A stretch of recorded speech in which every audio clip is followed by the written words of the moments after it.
وای دو کخونی های تیتکر پاتوفتگی.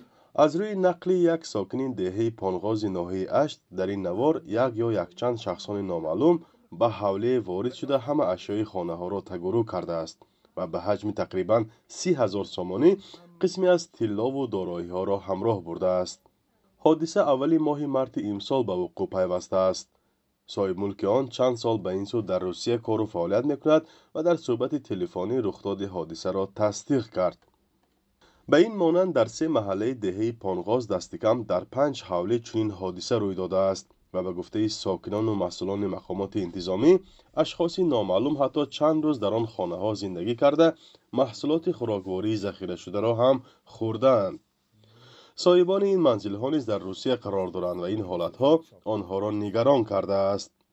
بعد حادثه ها چند از ساکنان دوربین های نظارتی علاوگی را نیز نصب کردند، ولی به دلیل بی‌خطری اکثر صاحب ملکان و همسایه های آنها از صحبت ویدیویی خودداری میکنند.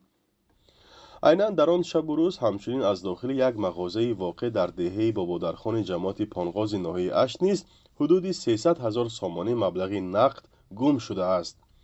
صاحب مغازه در صحبت تلفنی به شرط افشا نشدن نامش گفت که شب 7 به 8 مارت فرد نامعلوم در مغازه‌اش را شکسته این جنایت را صادر کرده است. مبلغ مذکور را مردم دهه برای از نوسازی مکتب رقم 7 طول چندین ماه جمع‌آوری کرده بودند. مسئولان شعبه کارهای داخلی ناحیه اشت در این باره معلومات رسمی نشر نکردند. یک مسئول این نهاد در صحبت تلفنی با رادیو آزادی گفت که جستجو ادامه دارد و جنایت آشکار گردیده زیانها برقرار خواهند شد. ناحیه اشت در 400 کیلومتری شهر دوشنبه و شمالی ترین منطقه تاجیکستان قرار دارد. این ناحیه همچنین با جمهوری ازبکستان همسرحد است و یک گذرگاه با ناحیه پاپ این همسایه کشور دارد.